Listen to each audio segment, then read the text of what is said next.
आनंद वर्धन जी, पिछले 8-10 सालों में देखा गया जब टीवी को जब मैं आज के परिप्रेक्ष्य में देखता हूं तो उस टेलीविजन को याद करता हूं जो हम लोग स्कूल में थे, ज्यादा कुछ नहीं समझते थे।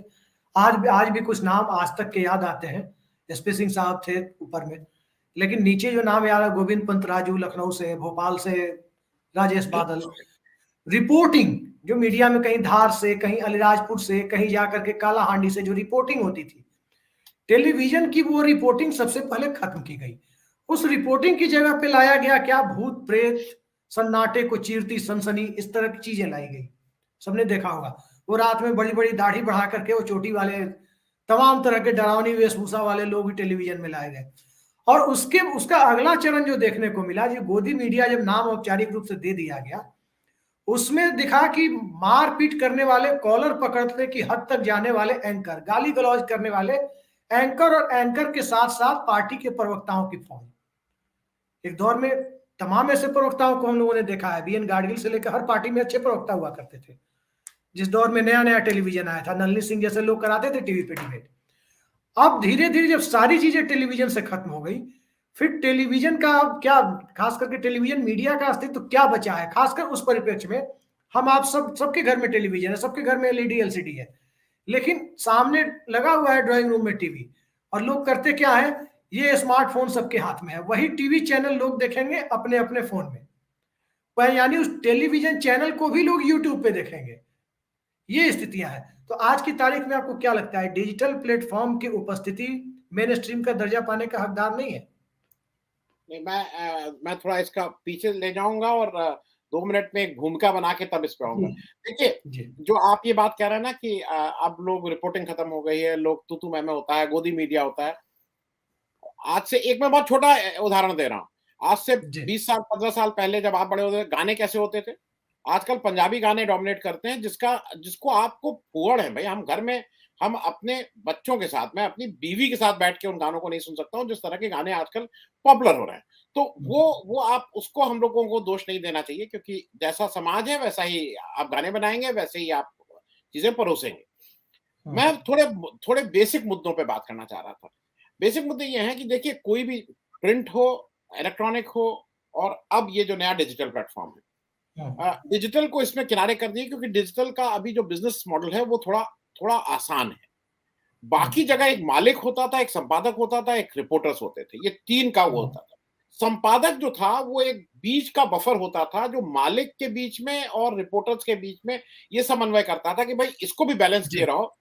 पेपर चलाना है तो इसमें भी कुछ ऐड आना चाहिए, क्योंकि पेपर ऐसे चलेगा नहीं। पेपर की जो कॉस्ट है वो लोग देने को तैयार नहीं है यहाँ पे। तो वो एक चलता रहता था, जो स्कूल में था।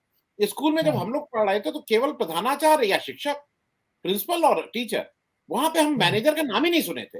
अब सारे स्कूल में जो सबसे ताकतवर व्यक्ति है वो मैनेजर होता है।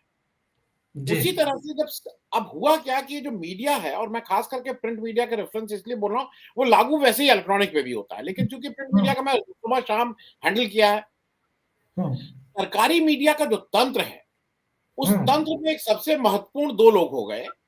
एक सूचना निदेशक साहब हो गए और एक सूचना सचिव साहब हो गए। जी।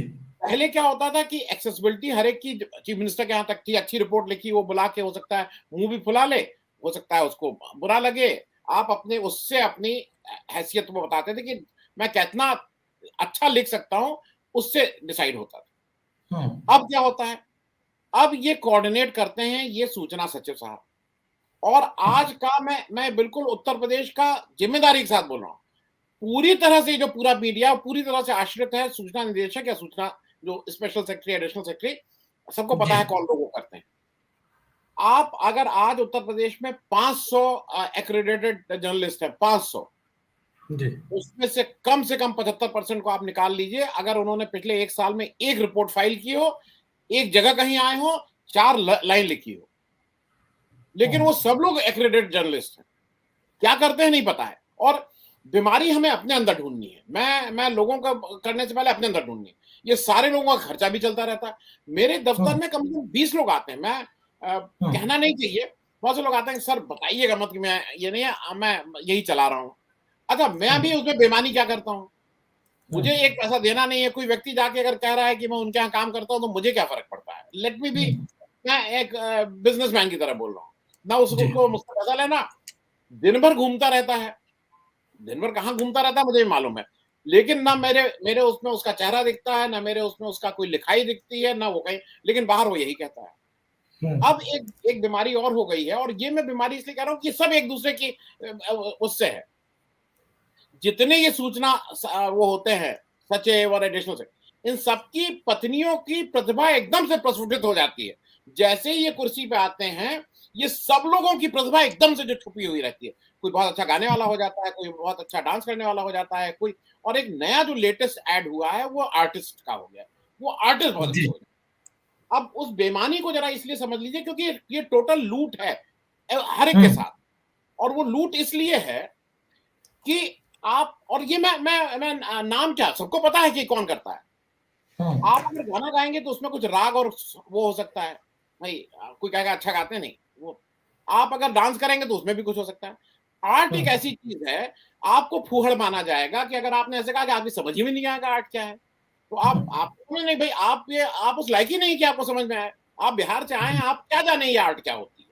आपको आर्ट की एग्जीबिशन लगेगी, एक मंत्री जी हैं भाई, वो ठेका देते हैं आर्ट, यहाँ की वो है, वो ठेका देते हैं कि ऐसा है 1 लाख रुपए में ये 20 तुम आर्ट वो बनवा लो, तो वो जो ठेकेदार है वो 50,000 रुपए में देके आर्टिस्टों से बनवा लेता है।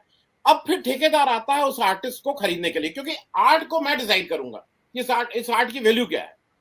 तो वो मैं 10,000 की चीज 10 लाख में भी 2 लाख में, तो ठेका जनरली इतना लंबा नहीं होता है, 20 लाख 25 लाख का ठेका उठता है, 2 लाख रुपए पहले दिए, 20 लाख रुपए में बेचना है। मुझे कुछ नहीं करना है, मुझे एक आदमी को करना है जो अलग अलग वो बना दे पेंटिंग। ठेकेदार मंत्री जी का, या ये जो प्रस्फुटित लोग हैं, आप निकाल के देख लीजिए जो उत्तर प्रदेश में जिम्मेदारी के पदों पे बैठे हुए हैं, उनकी पत्नियों ने कितनी आर्ट एग्जीबिशन की हैं पिछले 4 साल में, 5 साल में, 8 साल में। और ये मैं इसलिए कह रहा हूं कि आप इसको अगर नहीं रोकेंगे तो हम सब लोगों का ये बेईमानी सब है। पहले एक और चलता था, पहले ये जो एक बात बताइए आनंदवर्धन जी, एक मंत्री महोदया की बेटी एक कथित तौर पर बार चला सकती है, तो आर्टिस्ट की पत्नी क्यों नहीं, वो ब्यूरोक्रेट की पत्नी क्यों नहीं आर्टिस्ट हो सकती? क्योंकि एक मिनट, अगर वो कुछ काम कर रही है तो उसका एक पैमाना है ना, आर्ट का तो कोई पैमाना नहीं है। आर्ट का तो इज यू मैं उसका डिसाइड कर रहा हूं ना, जो खरीदता है आर्ट का। मैंने एक बार अपने एक किसी मेरा एक मित्र है जिसमें मैंने पूछा कि यार तुम कैसे डिसाइड करते हो, उसने कहा तुम्हारी गाड़ी देख के डिसाइड करता हूँ कि इसका दाम क्या होना चाहिए, और तुम्हारा चेहरा देख के डिसाइड करता हूँ। तो प्राइस ऑफ ये जो वो है, वो आपकी उसकी कोई प्राइस नहीं, कैसे आप डिसाइड करेंगे।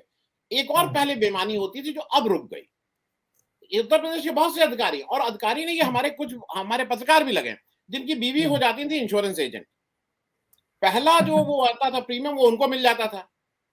अब हमारे घर हमारी पत्नी भी कहेंगे अरे फलाने की वो इतनी बड़ी बहुत बड़ा करोड़ों रुपया का प्रीमियम आता था, करोड़ों रुपए का। अब अगर दूसरा प्रीमियम अभिषेक जी ने नहीं दिया तो अभिषेक जी क्या कर सकते हैं। भाई आप मेरे यहाँ आए, आपने मेरी बीवी से इंश्योरेंस खरीदी, वो इंश्योरेंस का पूरा प्रीमियम मेरे घर में आ गया, ये सब लीगल था, मैंने उसमें 30% वो भी दे दिया, एक व्हाइट रूल्स मैंने लिया। ये मैं सिर्फ इसलिए कह रहा हूं कि अब जरा उस डिपार्टमेंट का नाम सुन लीजिए क्या हुआ। और ये मैं पत्रकारों को, क्योंकि मैं अपने ऊपर पहले देखना चाह रहा हूं। उस डिपार्टमेंट का नाम डिपार्टमेंट ऑफ इंफॉर्मेशन नहीं है, it is department of information and public relation Uttar Pradesh जी। वो जो जनसंपर्क है वो ज्यादा इंपॉर्टेंट हो गया है।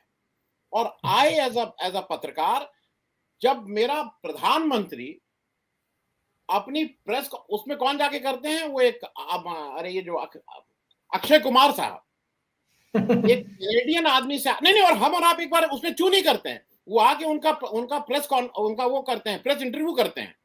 दूसरा एक कौन करते हैं, वो जो कौन जोशी जी जाके इंग्लैंड में या कहीं, प्रसून जोशी जी। हमने आपने पूछा कहीं कि ये कौन लोग हैं भाई, कैसे पूछा गया। ये सब लोग जनसंपर्क के लोग। तो अब जनसंपर्क हावी हो गया है, पत्रकारिता आप अपने घर में रख लीजिए। मैं लास्ट में खत्म करूंगा क्योंकि समय का थोड़ा वो है। एक चीज मेरे हिसाब से ये चीज अच्छी हुई, ये आज नहीं तो कल होना था। मैं सिर्फ एक पैमाना बता रहा हूँ, एक पैमाना जो 2022 के जो वो आए हैं डिटेल्स कि उसमें टोटल एड बजट कितना है, टोटल एड बजट वो करीब 85-86 हजार का, मैं हो सकता है 1,000-2,000 करोड़ इधर उधर करो, 85-86 हजार करोड़ का। उसमें से 41.8% टीवी है, डिजिटल 33.4% है आज की तारीख। मैं इसको अगर मैं अगले 4-5 वर्ष रहा जी, तो ये अगले 3 साल में इसको ओवरटेक करेगा कि अगले 5 साल में करेगा, लेकिन वो दिन दूर नहीं जब digital will be a more medium of between the people, ये ज़्यादा बड़ा माध्यम हो जाएगा बनिस्बत टीवी के। जी, आप आप एक और मैं लास्ट खत्म कर लूँ, इसमें सब लोग जानते हैं कॉन्क्लेव क्या होता है? What is conclave? कॉन्क्लेव जाके कौन करता है? जो सबसे एस रिपोर्टर होते हैं और एस वो होते हैं, वो जाके किससे कॉन्क्लेव लेते हैं और कॉन्क्लेव में होता क्या है? एडवर्टोरियल शुरू हो गया है। आपकी जी, रिपोर्ट में कहीं होता है एडवर्टोरियल कितना लाए हैं, इस पे आप डिसाइड होते हैं। आप एग्जीक्यूटिव हुँ, डायरेक्टर और ग्रुप एडिटर और क्या-क्या इसलिए बनते हैं क्योंकि आप कॉन्क्लेव करा लेते हैं 4 हुँ, और कॉन्क्लेव में कौन-सी पत्रकारिता होती है, ये आप भी बताइए, हम भी बताएँ। कॉन्क्लेव हुँ, में ये दर्शकों को पता होना चाहिए कि इवन जो आदमी आते हैं, वो भाड़े के आते हैं। देयर आर जी, agencies who give you people. हुँ, तो ये सब सब उसके नीचे छुपा के रखने की जरूरत नहीं है। आज मैं इसलिए ये कह पा रहा हूं क्योंकि मैं डिजिटल मीडिया चला रहा हूं। जब तक मैं प्रिंट चलाता था मेरी मेरी हैसियत और औकात नहीं थी ये कहने की, क्योंकि कल के दिन मेरा ऐड बंद हो जाता भाई, मुझे हुँ, पैसा ही नहीं मिलता। आज के दिन मैं खुलेआम कह रहा हूं, जिसको कहना कर लो, मुझे ना एक्रेडिटेशन से मतलब तुम्हारे, क्योंकि मेरा कर क्या लो। हुँ, मुझे ये लगता है प्राइमरली ये सफाई का समय है। अच्छा हुआ ये हो गया है, जितनी जल्दी होना था उतना अच्छा है, क्योंकि मैं एक बार आपके उस पे भी कह चुका हूं, रिपीट नहीं करूंगा कि ये इस लूट में हम लोग भी उतने ही जिम्मेदार हैं। जो अगर जी, हम 2 करोड़, 4 करोड़, 5 करोड़ की तनख्वाहें लेते हैं, तो हुँ, मैं ऐसा क्या लिख देता हूं, जो आप नहीं लिखता। मुझे 4 करोड़ की तनख्वाह मिल रही है, आपको 40,000 की मिल रही है, आप भी हुँ, पत्रकार मुझसे बेहतर लिख सकते हैं, लेकिन हुँ, क्योंकि मैं कॉन्क्लेव ले आता हूं, इसलिए मुझे 4 करोड़ मिलेगा। मैं उस लूट के कब हिस्से, मुझे भी हिस्सा चाहिए। अब हिस्सा चाहिए, अब वो सब ये नहीं चाहिए तनख्वाह से, मुझे हिस्सा दो तो मैं जी, करूँगा। यहाँ हिस्सा नहीं दोगे तो दूसरे लुटेरे के यहाँ चला जाऊँगा, उसको जॉइन कर हुँ, लूँगा। ये लुटेरों का वो हुँ, बाज़ार है। एक नए भाई साहब आ गए हैं और सबसे ताज्जुब की बात है, ये भाई साहब कह रहे हैं कि पत्रकारिता की विश्वसनीयता खत्म हो गई। वो विश्वसनीयता कौन ठीक करेगा, आप ये भी सुन लीजिएगा।